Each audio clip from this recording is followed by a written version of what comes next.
All right, we're going to go into the AllTrails app right here, and we're going to start out on the Explore page on the bottom here. The Explore page gives you a bunch of different trails that are near you that you might be interested in.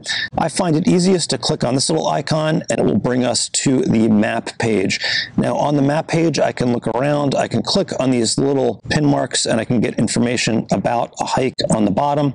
I can also go to this filters page up here and add some criteria to my search. Once you have what you want here, you can just click on this and see the trails. And if you zoom in and you find a trail you like, let's say we're going to do this one, you can click in and you can get information on the trail. Now, if it's closed, it'll tell you in this top section right here. And here is a description, which I always recommend reading if you need a permit or if there's any sort of special instructions, they will usually be in the description. And then for me, this is the most important part. These are the reviews for the trail. You can see people have recently hiked this. If you don't see a review that's recent, it means that it's sort of an off the beaten path trail. It might even be somebody's like adventure that they uploaded here and shared as a trail. So probably not a good option to do just blindly or as a beginner. And you can also look at the large map. Now on the large map, you can scroll here on the bottom and you can see the elevation changes. This one is pretty much flat, so you don't have to worry about that. And if you click on this 3D button right there, you can see the elevation or lack of elevation there as well. But that'll give you an idea as to whether there's climbing or not. Let me show you a hike with climbing real quick.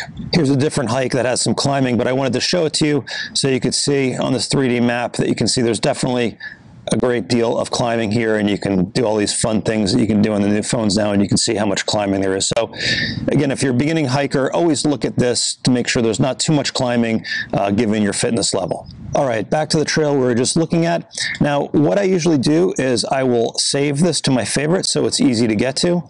And then if we want to drive to the hike, we can go this and get directions in Apple Maps or Google Maps, which is really helpful.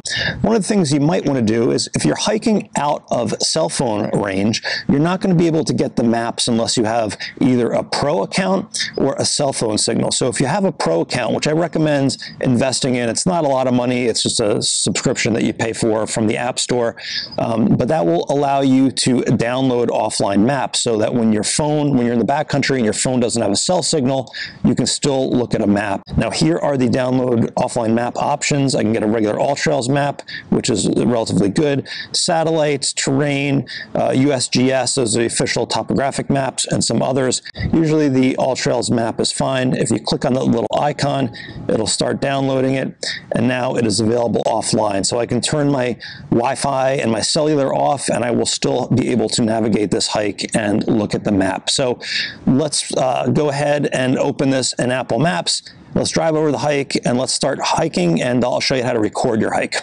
All right, so here we are at the trailhead. Let's go ahead and put this into airplane mode so you can see what it looks like when I don't have a connection. So I have no Wi-Fi, no cellular, and again, this is only a pro feature.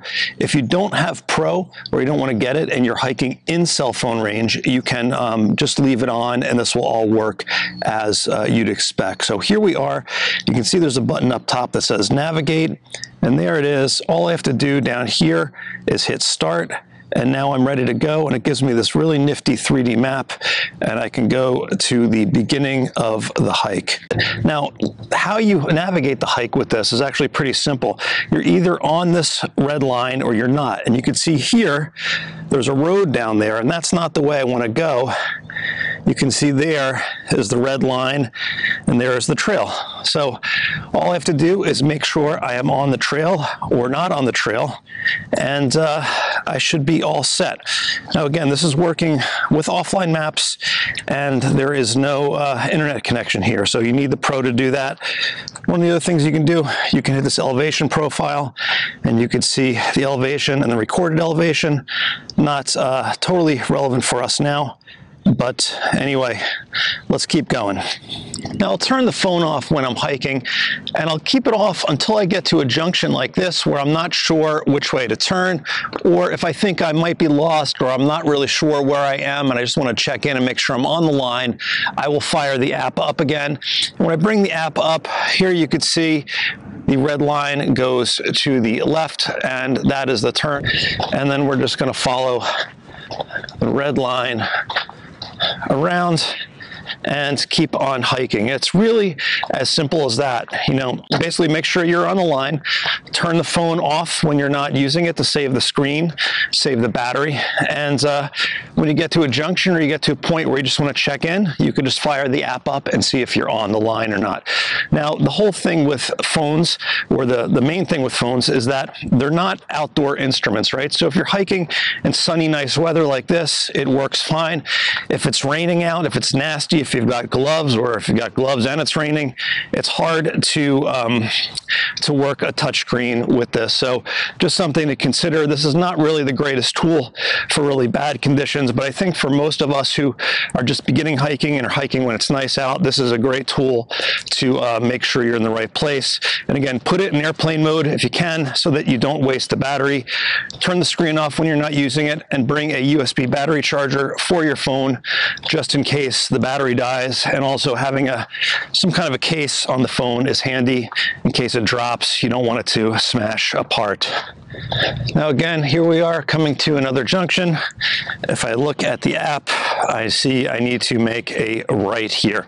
And I can change the orientation so that it's north up, or it can be like POV like it is here. Whichever you prefer, it all works. Once you're in here, if you want to change the map layers, you can do that too. You can change them here. I only downloaded this one, so that's the only one available. And I have some other options where I could add photos. I could add a waypoint, which is like a special place that I want to remember. Maybe it's a spring or whatever. Pro feature Lifeline, where I can share my location if I have a cell phone connection. I can change it and do some other things here, including the settings. But let's just go ahead and do the hike and finish it out, and I'll show you what to do when we're done. Now, when you're hiking, you can also zoom in and out on the map like this. Pretty straightforward. Same experience that you have with other mapping programs. You can move it around and do all kinds of funky stuff. And one of the things that's neat is if you click on this elevation chart right here, you could see where we are on the elevation. So if you have a hike with a lot of climbs in it, you can scroll over this, and if you look at the screen there, you can see the blue dot. You can see how far it is to your next big climb or descent or whatever it might be on here. Again, really handy. Recenter, and let's keep hiking. Now here's an interesting situation. The guide has us going over there, which has nice views, but we could see from here that there is a trail cutting through right there. So let's go ahead and hike on this trail. I'll show you that it doesn't really matter. The red line is just a recommended route. And then here we are again at the 4-point intersection. And we just go straight through to continue on the hike. All right, so here we are at the end of the hike. Now, when you're done your hike, all you have to do is hold down the pause button, and you can either finish or resume. You can see there's some stats about what we did, but let's go ahead and hit finish. And now it's going to make us go through this. This is not so much fun. I wish you could opt out of this. There we go. Okay, I can opt out of it. So there it is. So now it's saved in my AllTrails account. So if I go to the app again, it'll be saved in here. It'll show that I've completed this, and I can add images to it. I can do some other things. And also, if you go to the website, it'll show that you completed it there. Before you go out, make sure you do a little bit more research than just firing up the AllTrails app and making sure you're on the line, and make sure you have the essentials. Check the conditions. If you don't know what the essentials are, or you don't know how to start hiking or get into hiking, I'll put a link to a beginner's guide right underneath the video that you should check out. But otherwise, guys, any questions, leave them in the comments, and have fun on the trails.